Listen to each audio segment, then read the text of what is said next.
The dust kicked up from the hooves of Robert Irving's horse as he rode into Valentine, Nebraska territory, in the summer heat of 1873. His shirt torn at the shoulder from a nasty encounter with barbed wire 2 days prior, and his heart even more tattered from 3 years of wandering alone. The small frontier town sprawled along the Niobrara River, a collection of wooden buildings that promised little more than a hot meal, and a place to rest his weary bones before moving on to the next nowhere place that would never feel like home.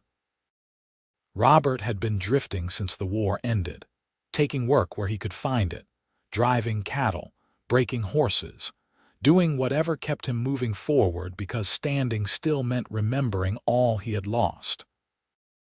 He dismounted outside the general store, his boots hitting the dusty ground with a familiar thud that echoed the emptiness in his chest.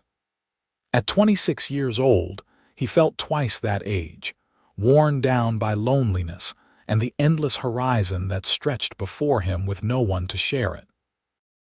The proprietor, a balding man named Henderson, looked up from his ledger as Robert entered, the bell above the door announcing his arrival. "Need supplies," Robert said, his voice rough from disuse. Days on the trail alone meant conversation was a rare commodity. Henderson nodded, pushing his spectacles up his nose. "You looking for work?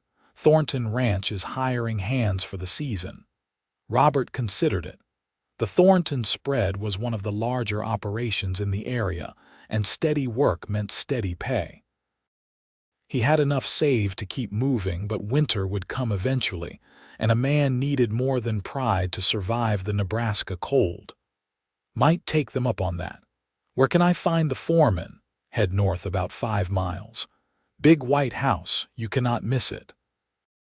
Henderson began gathering the items Robert requested: coffee, flour, beans, tobacco.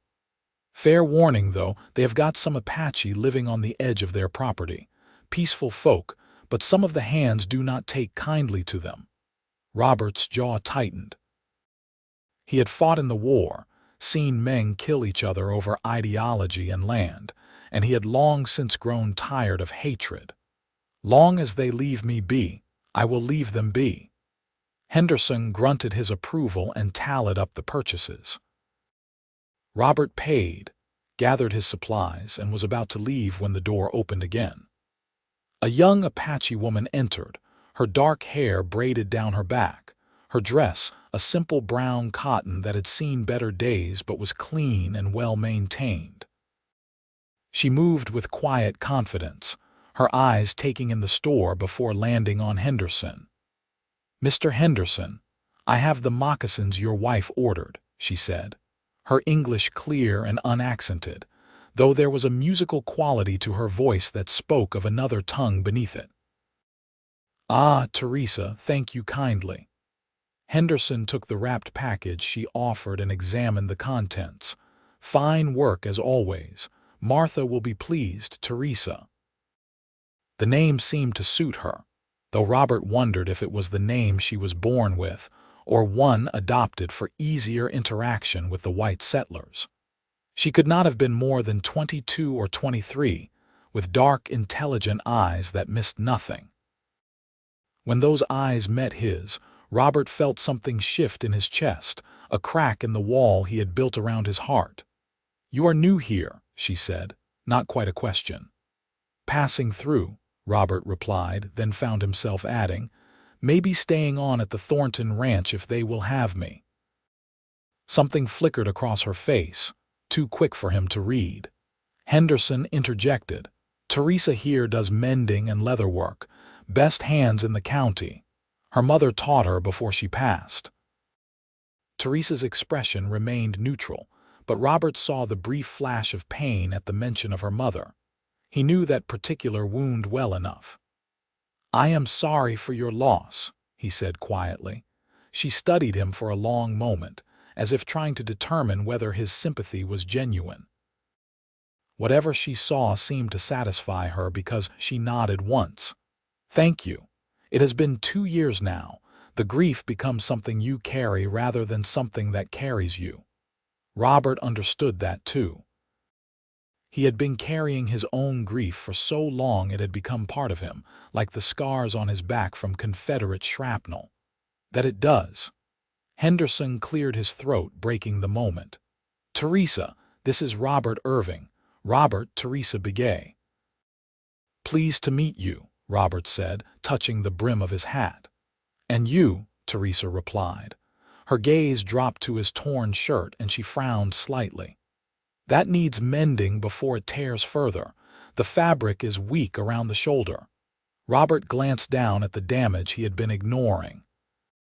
I suppose it does. I am not much good with a needle. Few men are. There was the slightest hint of amusement in her voice. If you wish, I can mend it for you. It would not take long and the cost is fair. He should have said no. He had other shirts, and he did not need to linger in Valentine any longer than necessary. But something about the way she looked at him, direct and unafraid, made him want to stay in her presence a little longer. I would appreciate that. When would be convenient? I live with my father and brothers on the eastern edge of the Thornton property. There is a small creek that runs through a stand of cottonwoods. Our camp is there. You can come this evening if you like, and I will have it ready by morning. Henderson looked between them, his expression carefully neutral. You be respectful, Irving. Teresa's people have been good neighbors, and I would not want to see that change. Robert met the older man's gaze steadily. I am not looking for trouble, and I do not bring it with me unless I am forced to. Teresa nodded, apparently satisfied. I will see you at sunset then. She collected her payment from Henderson and left as quietly as she had entered, leaving Robert staring after her like a fool. He spent the rest of the afternoon securing his position at the Thornton ranch, meeting with the foreman, a grizzled Texan named Cooper who looked him over with a practiced eye and seemed to approve of what he saw. The work would be hard but fair, the pay decent, and there was a bunkhouse for the hands that beat sleeping under the stars when the weather turned. Cooper gave him directions to the Apache camp when Robert mentioned needing to get his shirt mended, and the foreman's expression remained carefully blank. The Begays keep to themselves mostly, Cooper said. The old man, Daniel, he worked for Mr. Thornton's father back in the day. Saved his life during a raid. Thornton let them settle on the land as thanks. Some of the boys do not like it, but Mr. Thornton made it clear anyone who causes problems for them will be looking for work elsewhere. Robert appreciated knowing where the lines were drawn.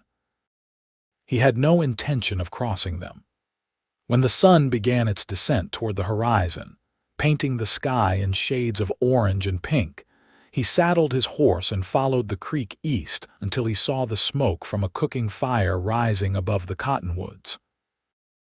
The camp was neat and well organized, 3 structures made of canvas and wood, built in a style that blended Apache tradition with practical frontier living. An older man sat near the fire, working on a bridle, his hair shot through with gray. 2 younger men, probably in their early 20s, were tending to horses in a makeshift corral.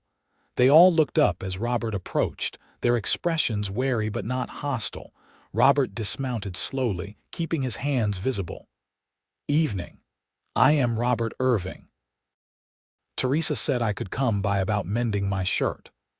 The older man stood, his movements careful, and Robert saw the evidence of old injuries in the way he favored his left leg. This must be Daniel Begay. She mentioned you might come. I am her father. Pleased to meet you, sir. Robert waited to be invited further into the camp, aware that he was a guest here and needed to respect their hospitality. Daniel studied him for a long moment, then nodded toward the fire. You can wait there. Teresa is finishing with another project. Robert led his horse to a tree and tied him loosely, then approached the fire with the caution of a man who understood boundaries.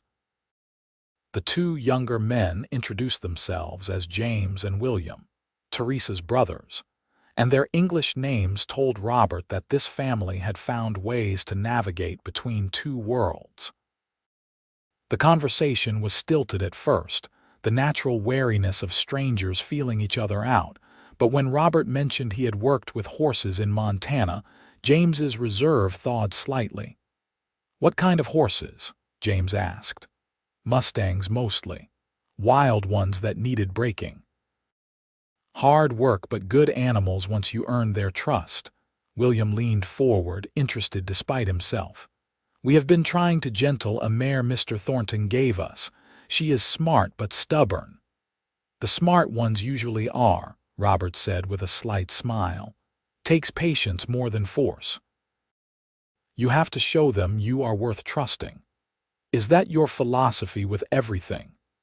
Teresa's voice came from behind him, and he turned to find her standing there with a lantern in one hand and a sewing basket in the other.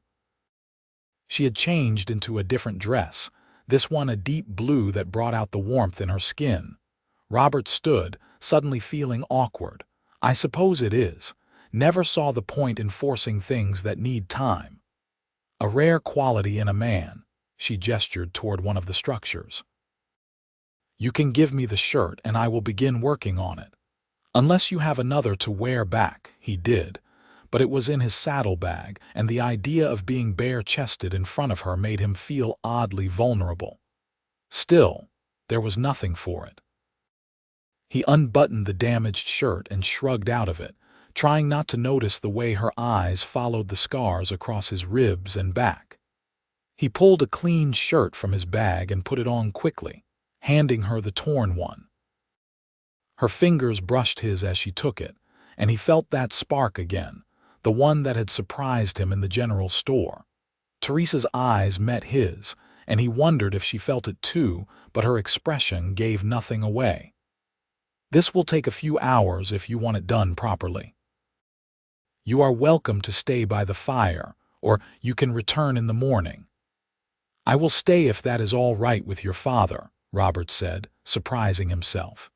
He had meant to drop off the shirt and leave, but the thought of returning to the empty bunkhouse held no appeal.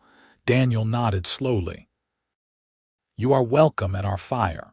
Teresa will let you know when she is finished." Teresa disappeared into what Robert assumed was her living space, and he settled back by the fire with her father and brothers. The conversation flowed more easily now, moving from horses to the land to the changes that had come to the territory in recent years. Daniel spoke little, but when he did, his words carried weight. He had seen much in his lifetime, survived things that would have broken lesser men, and Robert found himself respecting the quiet dignity with which the older man carried himself. "You fought in the war," Daniel said at one point, not quite a question. Robert nodded. "I did. For the Union, though I cannot say I am proud of everything we did." "War makes men do things they would not otherwise do," Daniel replied. "The measure of a man is what he does after." It was a generous assessment, more generous than Robert felt he deserved, but he appreciated the sentiment. William brought out a bottle of whiskey, and they passed it around while the stars emerged overhead, bright and clear in the unpolluted sky. Robert could not remember the last time he had felt this at ease in company, this sense of being accepted without judgment. Time passed in comfortable silence broken by occasional conversation, and Robert found his thoughts drifting to the woman working by lamplight in the nearby structure. He wondered what her life was like, caught between two worlds, navigating the prejudices and challenges that must come with her heritage in a territory still raw with conflict. Henderson had mentioned her mother was gone, but he did not know the circumstances, and it felt too intrusive to ask. When Teresa finally emerged, the moon was high overhead, and her brothers had retired to their beds. Only Robert and Daniel remained by the fire, the older man's pipe glowing softly in the darkness. Teresa approached and held out the mended shirt, the repair so expertly done that Robert had to look closely to see where the tear had been. "This is remarkable work," he said honestly, examining the tight, even stitches. "You could not even tell it was damaged." "That is the point of good mending," Teresa replied, but there was a hint of pleasure in her voice at the compliment. "It should look as though it was never broken." Robert met her eyes, holding the shirt but not putting it on. "I wish everything could be mended so well." Something shifted in the air between them, a recognition of shared pain and loneliness. Teresa sat down by the fire, and Robert found himself sitting beside her, close enough that he could smell the sage and wood smoke that clung to her clothing. "What brings a man like you to Valentine?" she asked quietly, her voice meant only for him despite her father's presence. "You do not seem like someone running from the law." "No, nothing like that." Robert stared into the flames, gathering his thoughts. "I have been drifting since the war ended. My parents died of fever while I was away, and my sister married and moved to California. The farm was sold to pay debts. I had nothing to go back to, so I just kept moving." Teresa was quiet for a moment. "That must be a lonely way to live." "It is," Robert admitted, the words coming easier than he expected. "But staying in one place without anyone to share it with seemed lonelier somehow. At least when you are moving, you can tell yourself home is just over the next horizon." "And is it?" Robert looked at her then, really looked at her, taking in the intelligence in her eyes, the strength in the set of her shoulders, the way the firelight played across her features. "I am starting to think maybe it could be." Teresa held his gaze, and he saw the same loneliness reflected there, the same hunger for connection that had been eating at him for years. "You have known me for less than a day.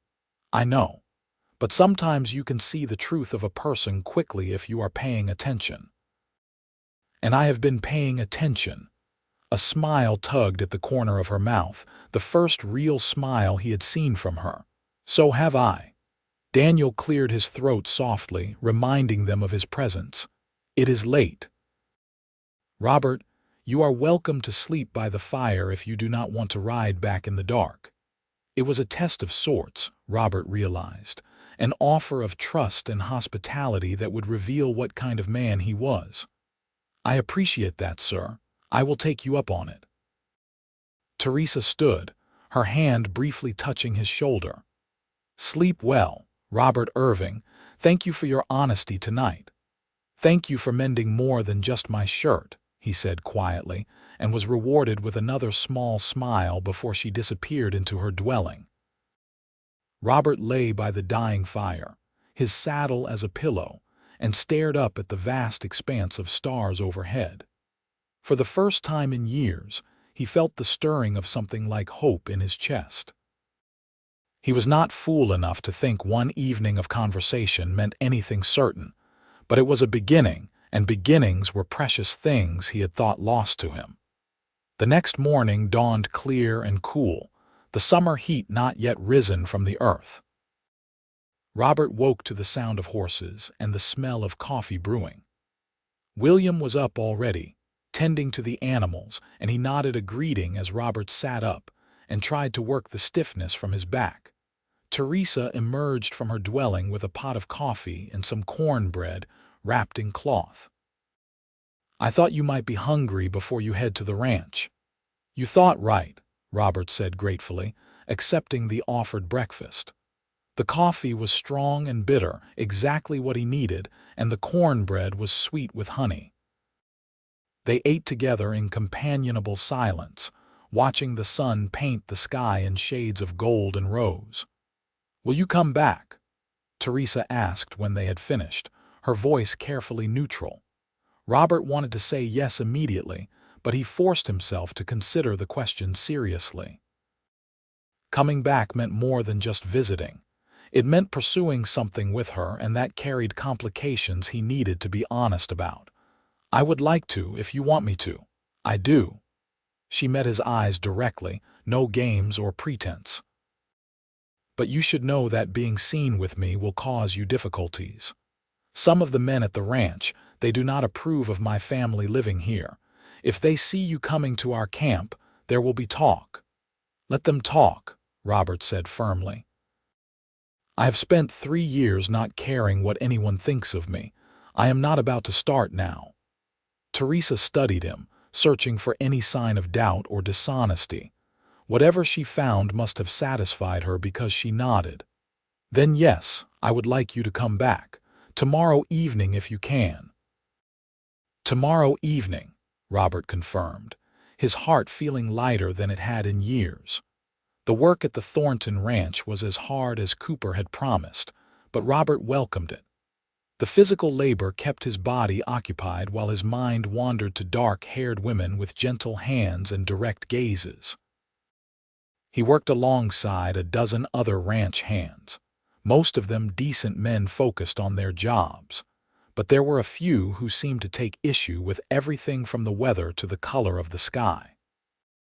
One of them, a barrel-chested man named Pike, made a comment the first day about the Apache camp that turned Robert's stomach. Thornton should run them off. No good having savages so close to decent folk. Robert bit his tongue, remembering that he was new and needed this job, but another hand, an older man named Sullivan, spoke up first. "Daniel Begay saved Thornton's father's life. They have earned their place here, and if you have got a problem with that, take it up with the boss." Pike grumbled but fell silent, and Robert made a mental note to watch his back around that one. Men like Pike were the kind who held grudges and looked for opportunities to exercise their prejudices. True to his word, Robert rode out to the Begay camp the next evening. He brought coffee and sugar as a gift, not wanting to come empty-handed. Teresa was working on a pair of boots when he arrived, her needle moving with practiced precision through the tough leather. She looked up at his approach and smiled, and Robert felt something warm unfold in his chest. "I was not sure you would really come," she said, setting aside her work. "I said I would." Robert dismounted and handed her the supplies. "Figured you could use these." Teresa's smile widened. "Thank you, that is kind." She called to her father, who emerged from one of the structures and greeted Robert with a firm handshake. Over the following weeks, a pattern developed. Robert would work at the ranch during the day, learning the rhythms of the operation and proving himself to Cooper. In the evenings, weather permitting, he would ride out to the Begay camp. Sometimes he stayed for dinner, other times just for coffee and conversation. He got to know Teresa's brothers better, helped them with the stubborn mare, and listened to Daniel's stories about the old days before the territory was so settled. But it was Teresa who drew him back night after night. They would sit by the fire or walk along the creek, talking about everything and nothing. She told him about her mother, a woman of great skill and greater kindness who had died trying to help another family during a difficult childbirth. She spoke of the challenges of maintaining her Apache identity while living in proximity to white settlers, the constant negotiation between honoring her heritage and surviving in a world that often saw her as less than human. Robert shared his own story in greater detail, the nightmares he still had from the war, the guilt he carried over surviving when so many had not, the way grief had hollowed him out until he was just going through the motions of living. Teresa listened without judgment, asking questions that showed she was truly hearing him. "You are harder on yourself than you need to be," she observed one evening as they sat on the creek bank, their feet dangling in the cool water. "Maybe," Robert allowed. "But the things I saw, the things I did, they are not easy to forget." Teresa was quiet for a moment, watching the water flow past. "My mother used to say that we cannot change the past, but we can choose what we carry forward from it. The guilt and pain, yes, those are part of us. But so is the strength we gained from surviving. So is the wisdom that comes from suffering. If we only carry the darkness, we become darkness." It was a simple truth, elegantly stated, and it struck Robert with unexpected force. He had been so focused on his losses, on the darkness he carried, that he had forgotten to look for the light. But sitting here with Teresa, feeling the warmth of her presence beside him, he could see that light again. "You are a wise woman, Teresa Begay," he said softly. "I have good teachers." She turned to look at him, her expression serious. "And I think maybe you need to be gentler with yourself. The man you have shown me these past weeks is a good man, honorable and kind. That man deserves peace." Robert felt something break open inside him, a wall he had built around his heart beginning to crumble. Without thinking, he reached out and took Teresa's hand. She did not pull away. Her fingers intertwined with his, small and strong, and they sat like that in comfortable silence while the creek sang its endless song. The shift in their relationship was subtle but undeniable. They were more careful with each other now, aware of the fragile thing growing between them. Robert found himself thinking about her constantly, the way she laughed, the concentration on her face when she worked, the gentle way she spoke to the horses. He had not felt this way about anyone since before the war, and it terrified and exhilarated him in equal measure. It was Daniel who brought up the subject neither Robert nor Teresa had been willing to voice. They were sitting around the fire one evening, James and William having gone to help a neighboring rancher with some horses, leaving just the three of them. Daniel smoked his pipe in silence for a long while before speaking. "Your intentions toward my daughter are honorable." It was a father's question, direct and necessary. Robert met the older man's gaze steadily. "They are, sir. I would not be spending so much time here otherwise." "And Teresa, your feelings are clear." Teresa, who had been mending one of her brother's shirts, set it aside. "They are, father. I care for Robert very much." Daniel nodded slowly, the lines around his eyes deepening. "Then I think you need to talk honestly about what a future between you would look like. The world is not kind to couples who cross certain lines, and you both know that." It was true, and Robert had been thinking about it more and more. The stares he was already getting from some of the ranch hands, the way conversations would stop when he entered the bunkhouse after visiting the Begay camp.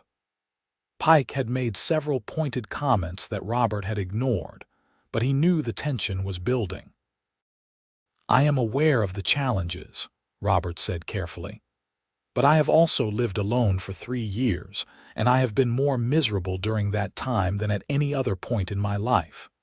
Teresa makes me want to be better, makes me want to build something lasting. I am not going to walk away from that because some people cannot mind their own business." Teresa reached over and took his hand again, a gesture that was becoming natural between them. "And I am tired of being afraid. Afraid of judgment, afraid of losing more than I already have, afraid of never finding someone who sees me as a whole person. Robert does that. He sees me." Daniel's expression softened, the stern father replaced by a man who understood love and loss. "Then you have my blessing. But be prepared for difficulties. They will come, and you will need to be strong together." It was decided then, though neither Robert nor Teresa spoke the words aloud. They would move forward together, whatever that looked like. The proposal, when it came, was not grand or elaborately planned. They were walking along the creek at sunset, Teresa's hand in his, talking about the upcoming winter and what work would be available. Robert stopped suddenly, turning to face her. "Marry me," he said, the words tumbling out before he could second-guess them. "I know we have only known each other a few months, and I know there will be people who object, but I do not care about any of that. I love you, Teresa. I want to build a life with you." Teresa's eyes widened, her lips parting in surprise. For a terrifying moment, Robert thought he had miscalculated, moved too fast, assumed too much. Then she smiled, that beautiful smile that made his heart race, and nodded. "Yes," she said simply. Yes, I will marry you." Robert pulled her into his arms, holding her close, feeling her heart beat against his chest. When they kissed, it was gentle and sweet, a promise of everything to come. They told her family that evening, and while James and William were enthusiastic in their congratulations, Daniel's pleasure was tinged with concern. "Where will you live?" he asked practically.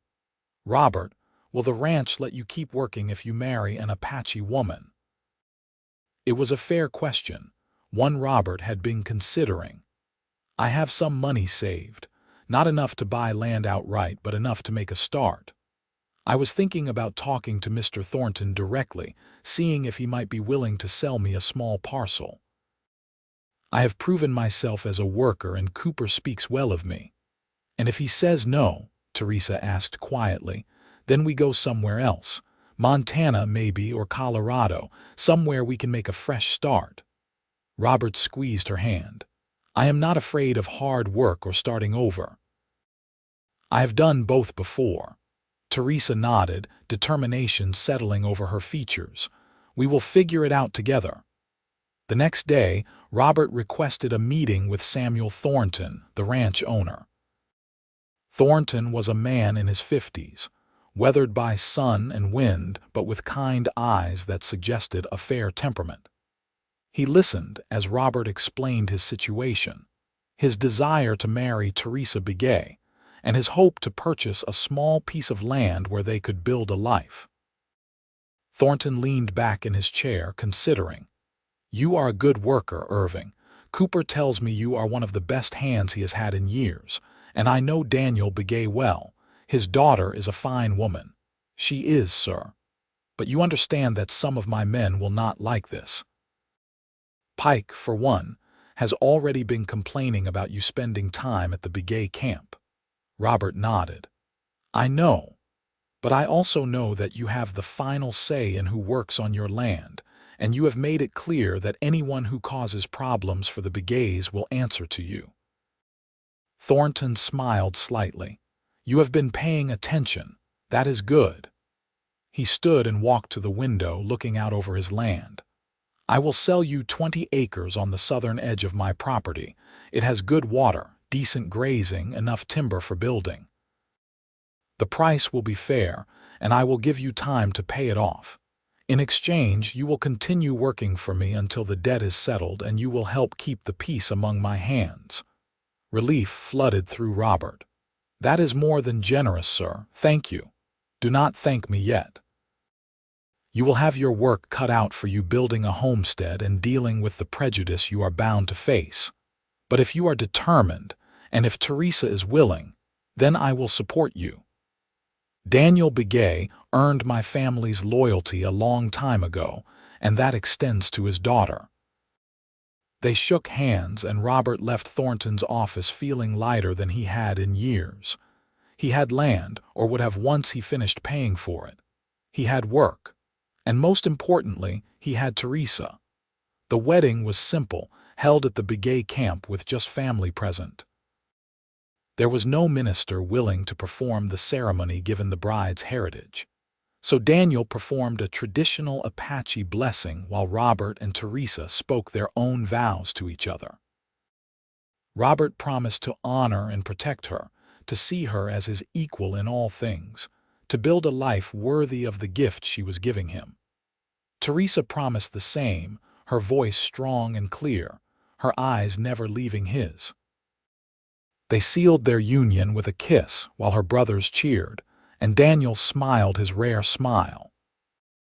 That night, Robert and Teresa stayed in a new dwelling that James and William had helped Robert build at the edge of the camp. A temporary home until they could construct something more permanent on their new land. Lying together in the darkness, Teresa's head on his chest, Robert felt a contentment he had never known. "I love you," he murmured into her hair. "I love you too," Teresa replied, her breath warm against his skin. "Thank you for seeing me, for choosing me." "Thank you for mending my lonely heart," Robert said, the words catching slightly in his throat. "I was so broken before I met you, Teresa. You put me back together.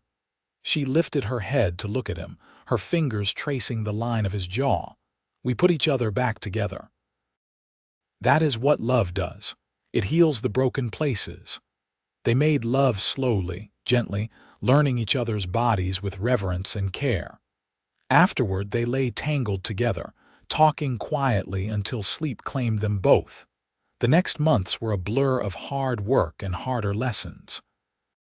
Robert and Teresa, with help from her brothers and a few of the more tolerant ranch hands, began building their homestead. The house was modest, just 2 rooms to start, but it was solid and well constructed. They dug a well, built a small barn, fenced pasture for the horses they planned to raise. The work was exhausting but satisfying, made bearable by doing it together. Teresa proved herself as capable as any man, willing to swing a hammer or lift timber without complaint. In the evenings, they would sit on their half-finished porch and watch the sun set, planning their future. Not everything was easy. Pike made good on his implied threats, spreading gossip and trying to turn other hands against Robert. There was a confrontation one afternoon when Pike cornered Robert in the barn and said things about Teresa that no man should say about another man's wife. Robert's fist connected with Pike's jaw before he could think better of it, and suddenly they were brawling in the hay and dust. Cooper broke it up, his face grim. "I do not care who started it, but it ends now. Pike, I have had enough of your mouth. Collect your pay and get off this ranch." Pike protested, but Thornton backed his foreman's decision. As Pike rode away, shooting venomous looks over his shoulder, Robert felt the tension ease slightly. There would always be men like Pike, but knowing that Thornton and Cooper stood behind him made all the difference. Teresa was upset when she saw Robert's bruised face that evening, but she did not scold him. Instead, she cleaned his wounds with gentle hands and kissed his swollen knuckles. "Thank you for defending my honor," she said quietly. "Always," Robert promised. "I will always defend you." As autumn deepened into winter, they finished the house and moved in properly. It was not much, but it was theirs. They had a small herd of horses, mostly Mustangs that Robert had gentled with Teresa's help. Her leatherwork and mending brought in additional income, her reputation for quality spreading beyond Valentine. The first snow came in November, blanketing their little homestead in white. Robert stood on the porch, watching Teresa scatter grain for the chickens they had acquired, and felt a profound sense of gratitude. This was home. This was what he had been searching for without knowing it. Christmas brought an unexpected gift. Teresa told him she was pregnant. Robert was overcome with emotion, holding her close while she laughed at his tears. "I am going to be a father," he kept saying, as if he could not quite believe it. "You are going to be a wonderful father," Teresa assured him, her hand resting on her still flat belly. They told her family, and Daniel's eyes grew suspiciously bright as he embraced his daughter. James and William were already planning ways to spoil their future niece or nephew. The celebration was warm and joyful, filled with hope for the future. Winter passed slowly, as winters in Nebraska do. They spent the long evenings by the fire, Robert reading aloud from the few books they owned while Teresa sewed tiny clothes in preparation for the baby. They talked about names and futures, about the kind of parents they wanted to be. "I want our child to know both parts of their heritage," Teresa said one night. "The Apache traditions from my family, but also the opportunities that come with your English name." "We will teach them everything," Robert promised. "They will be proud of where they come from, all of it." Spring brought new life to the land and new challenges. Teresa's pregnancy was progressing well, but she tired more easily now, so Robert took on more of the heavy work. He was up before dawn and did not stop until well after dark, determined to provide for his growing family. In May, Teresa's brothers helped Robert add another room to the house, creating a proper nursery. They painted the walls a soft yellow, and Teresa hung curtains she had sewn herself. It was coming together, this life they were building. The baby came in late June, arriving during a thunderstorm that shook the house and lit the sky with spectacular lightning. Daniel and a midwife from Valentine attended Teresa while Robert wore a path in the main room, too nervous to sit still. When he finally heard the cry of his child, he nearly collapsed with relief. The midwife emerged, smiling. "You have a son, Mr. Irving, a strong, healthy boy." Robert entered the bedroom on shaking legs to find Teresa holding a tiny bundle, her hair damp with sweat but her face radiant. "Come meet your son," she said softly. The baby was perfect, with dark hair like his mother and what looked like it might be his father's gray eyes. Robert touched one impossibly small hand, and his son's fingers wrapped around his thumb with surprising strength. "Hello there," Robert whispered. "I am your father." They named him Daniel Robert Irving, honoring both grandfathers. Young Danny, as he quickly became known, was a content baby who seemed to enjoy watching the world with serious, observant eyes. Teresa proved to be a natural mother, patient and loving, and Robert discovered reserves of tenderness he had not known he possessed. Life settled into a new rhythm. Robert continued working at the Thornton Ranch part-time while building up their horse operation. Teresa's leatherwork kept her occupied when Danny was sleeping, and customers came from as far as 50 miles away for her moccasins and saddles. They were not wealthy, but they were comfortable, and more importantly, they were happy. Danny's first birthday brought both families together for a celebration. Daniel Begay held his grandson with obvious pride, while James and William competed to make the boy laugh. Robert stood with his arm around Teresa, watching his son smear cake all over his face and felt his heart might burst with love. "Are you happy?" Teresa asked, leaning against him. "Happier than I ever thought possible," Robert replied honestly. "You gave me everything I thought I had lost. A home, a family, a reason to wake up in the morning. You gave me life, Teresa." She smiled up at him, her eyes warm. "You gave me the same. The courage to reach for something more, the partnership I always wanted but was afraid to hope for. We are good together, Robert Irving." "The best," he agreed, kissing her temple. The years rolled by with the steady rhythm of seasons changing. Danny grew into a bright, energetic boy who was as comfortable speaking Apache with his grandfather as he was English with his father. He learned to ride almost before he could walk, showing his mother's natural affinity for horses. When Danny was 3, Teresa became pregnant again. This time, she delivered a daughter they named Sarah Teresa Irving, a delicate girl with her father's gray eyes and her mother's beautiful smile. Danny was enchanted with his baby sister, always wanting to help care for her, and Robert found his heart expanding yet again to accommodate the fierce love he felt for this tiny person. The homestead grew along with their family. They added more rooms to the house, expanded the barn, increased their herd. Robert's reputation as a horse breaker brought steady work, and Teresa's crafts were now sought after throughout the territory. They were becoming established, respected members of the community, despite the occasional lingering prejudice. Not everyone accepted their marriage even after years had passed, but those who mattered did. Thornton remained a steadfast friend and supporter. Cooper became Danny's godfather. Sullivan and other hands from the ranch were regular visitors to their home. And Daniel, though growing older, remained a constant presence, teaching his grandchildren the stories and skills of their Apache heritage.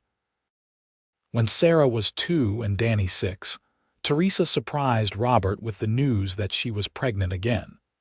This pregnancy was harder on her, and Robert worried constantly, but she remained determined and strong. In the spring of 1883, she delivered twin boys, Thomas and Michael, who immediately doubled the chaos and joy in the Irving household. Robert sometimes stood on his porch in the evening, watching his 4 children play in the yard, and had to pinch himself to believe it was real. The lonely, broken man who had ridden into Valentine 10 years earlier seemed like someone from another lifetime. Teresa had indeed mended his lonely heart, and in doing so, had helped him become the man he was meant to be. Life was not without its challenges. Drought years tested their resilience. Illness swept through the territory more than once, and they held their breath until their children recovered. The prejudice against their mixed marriage flared up periodically, usually from newcomers to the area who did not know them, but the Irvings weathered it together. Danny grew into a capable young man who shared his father's way with horses and his mother's artistic eye. He could gentle the wildest Mustang and craft beautiful leatherwork, straddling 2 worlds with an ease that made both parents proud. Sarah became a skilled seamstress and healer, learning from her grandmother's traditions and the practical medicine of the frontier. The twins were still young but showed signs of being as strong and capable as their siblings. Daniel Begay passed peacefully in his sleep when Danny was 12, surrounded by family. They buried him on a hill overlooking the land he had helped build, and Robert mourned the man who had welcomed him without judgment and given him his greatest blessing by allowing him to marry Teresa. James and William continued to work nearby ranches, both married now with children of their own, expanding the family network. The territory was changing, becoming more settled, more civilized. Valentine grew from a dusty frontier town into a proper community with a school, a church, and a main street lined with businesses. The wild edge was being tamed, and while part of Robert missed the openness of the early days, he appreciated the stability for his children's sake. On their 15th wedding anniversary, Robert and Teresa took a rare evening to themselves, leaving the children with William's family. They rode out to the creek where they had first held hands, dismounting to sit on the bank as they had so many times before. "You ever regret it?" Robert asked, taking her hand. "Marrying me, dealing with everything that came with it." Teresa looked at him with those dark eyes that still made his heart skip, now framed by laugh lines and the marks of a life well lived. "Not once, not even for a moment." "You are the best decision I ever made, Robert Irving. Even when I forget to close the barn door and the horses get out," he teased. "Even then," she laughed, "though I reserve the right to be annoyed in the moment." Robert pulled her close, breathing in the familiar scent of her, sage and leather and something uniquely Teresa. "I love you more now than I did the day we married, and I loved you impossibly much then." "I know," Teresa said softly. "I can see it in everything you do. The way you are with our children, the way you treat my family, the way you look at me even after 15 years and 4 babies. You still see me, Robert. That is the greatest gift." They sat together as the sun set, painting the sky in brilliant colors. 2 souls who had found each other against the odds and built something beautiful and lasting. The lonely cowboy and the Apache woman who had offered to mend his clothes, never imagining she would mend his heart instead. The years continued their steady march. Danny married at 21, choosing a young woman from a neighboring ranch who loved him for exactly who he was. The wedding was a blend of traditions, Apache and American, a celebration that brought the whole community together. Robert stood beside his son, remembering his own simple ceremony, and felt the circle of life turning. Sarah followed a few years later, marrying a teacher who had come to Valentine and fallen in love with both her and the land. The twins, always inseparable, went into the horse business together, building on the foundation their parents had established. The Irving name became synonymous with quality horses and fair dealing. Grandchildren arrived, adding new life and laughter to the homestead. Robert and Teresa's house was always full of family, 3 generations gathering for meals and celebrations. Danny's children learned to gentle horses from their grandfather, while Sarah's learned healing arts from their grandmother. The twins' children were still babies, but showed signs of the same spirited independence their fathers had. As Robert approached 50, his hair graying but his body still strong from years of physical labor, he sometimes reflected on the path his life had taken. If someone had told that broken, lonely man riding into Valentine all those years ago that he would have this, a wife he adored, children and grandchildren, land and home and purpose, he would not have believed them. But Teresa had seen something in him worth saving, worth building on, and together they had created a legacy that would outlast them both. Teresa remained as beautiful to him at 40 as she had been at 23. Her hair now streaked with silver, but her eyes as bright and intelligent as ever. Her hands, though showing the wear of years of work, were still skilled and gentle. She had become a respected elder in both the Apache and white communities, someone people came to for advice and wisdom. Robert was proud to be her husband, proud of everything they had built together. On a warm summer evening when Robert was 52 and Teresa 49, they sat on their porch watching yet another sunset, this time with a grandchild asleep in Teresa's lap and another playing at their feet. Danny and his family lived on adjacent land now, having built their own homestead. Sarah visited often with her children. The twins had established their operation on the other side of the property. The Irving land had grown to nearly 200 acres, paid off years ago, productive and well-maintained. We did good, did we not? Teresa said softly, stroking the sleeping child's hair.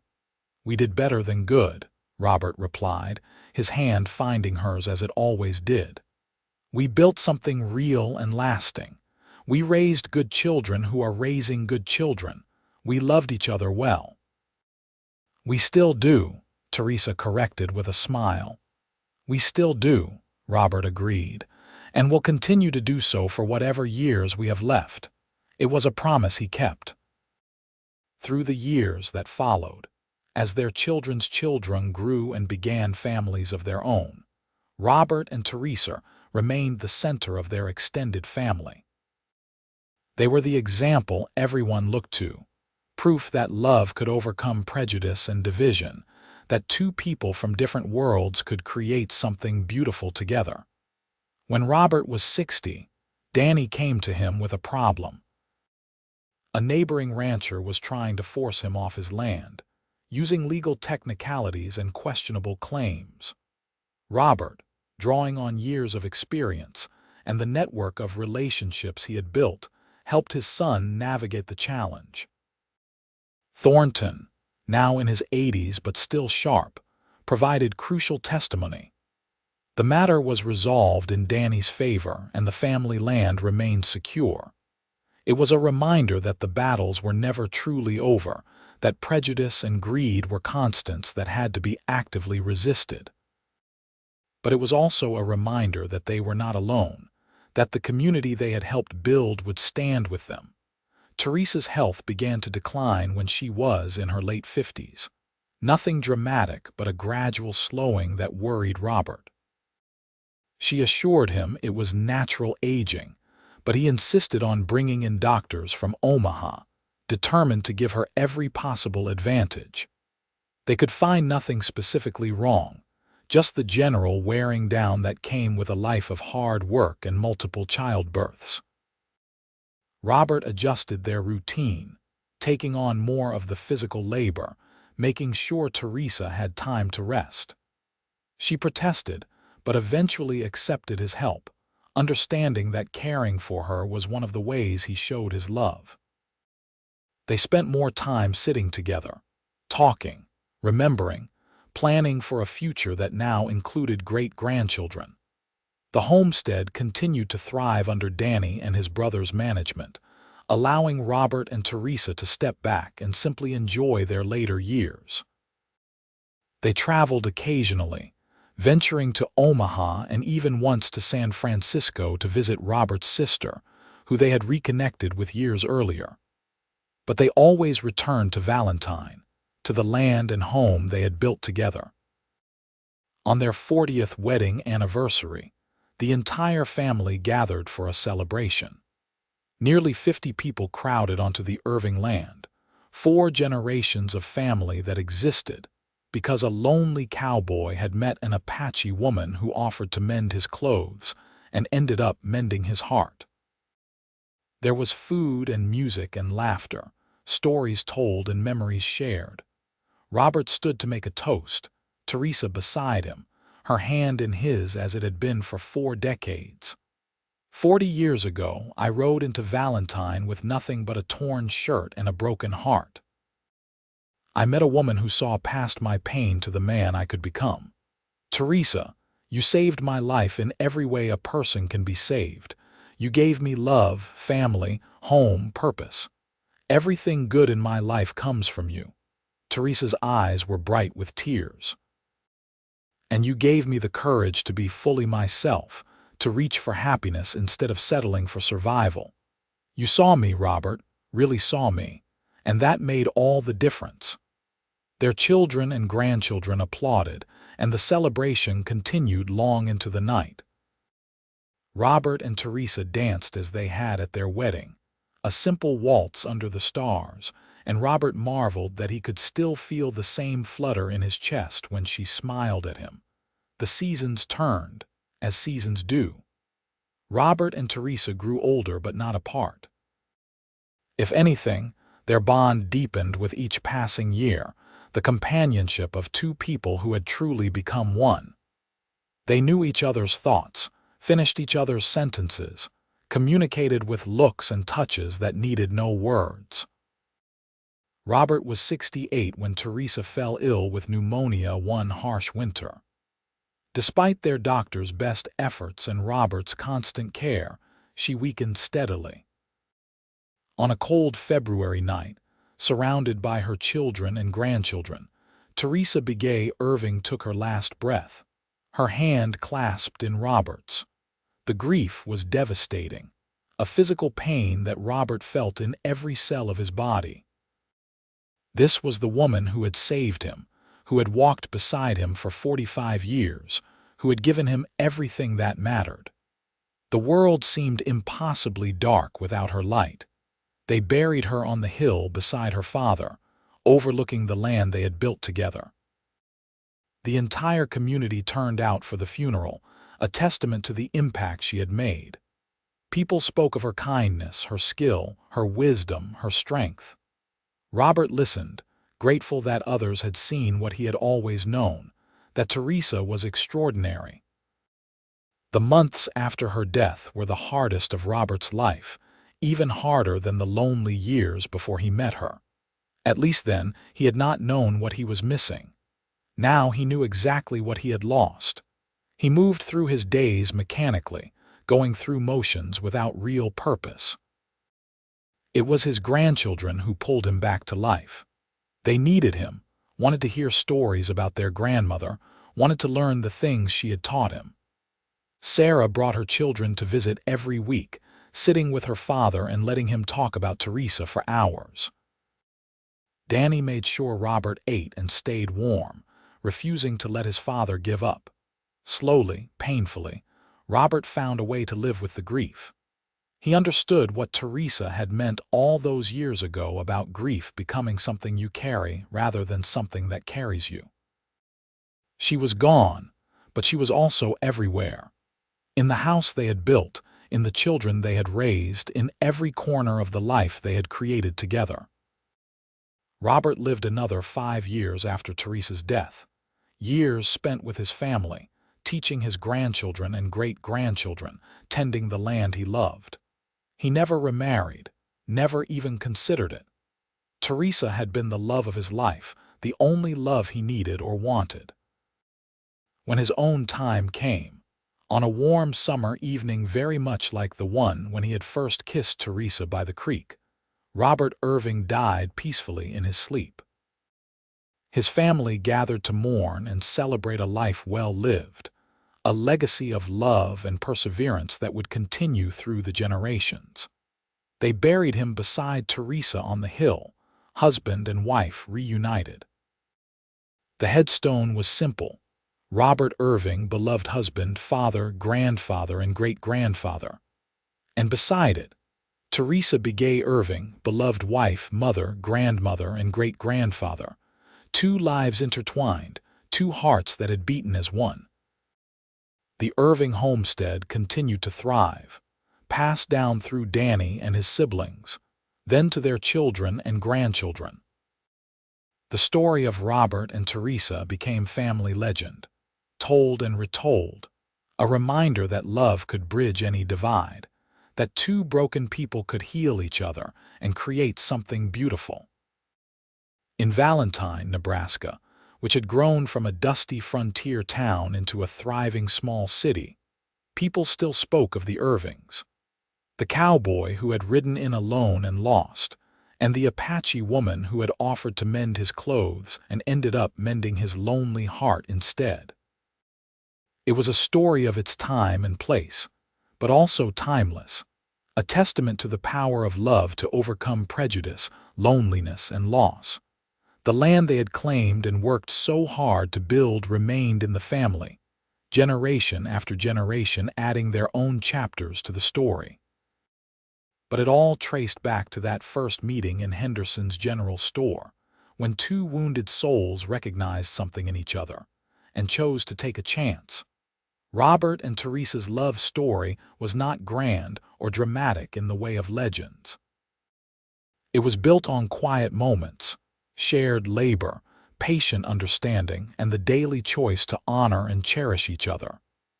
It was a love that faced real challenges and overcame them, that created something lasting out of pain and loneliness. And in the end, that was more than enough. It was everything.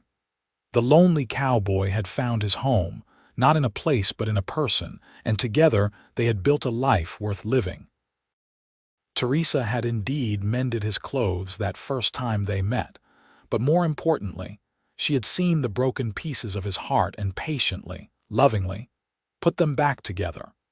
Their graves on the hill overlooked the land they had claimed, the home they had built, the family they had raised.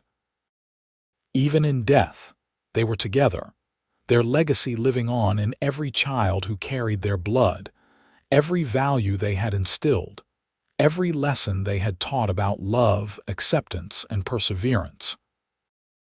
The Wild West had been tamed, the frontier settled, but the story of Robert and Teresa Irving remained, a bright thread in the tapestry of American history. Two people from different worlds who chose love over fear, understanding over prejudice, together over alone. They had mended each other's lonely hearts, and in doing so, had created something that would last far beyond their mortal years. The story of a cowboy and an Apache woman, of torn shirts and mended hearts, of loneliness transformed into love, lived on. And it always would, because true love stories never really end. They just echo forward through time, reminding each new generation that love, real love, can overcome anything. That was the legacy Robert and Teresa Irving left behind, and it was a legacy that would endure as long as their family told their story, as long as people believed in the power of love to heal and transform.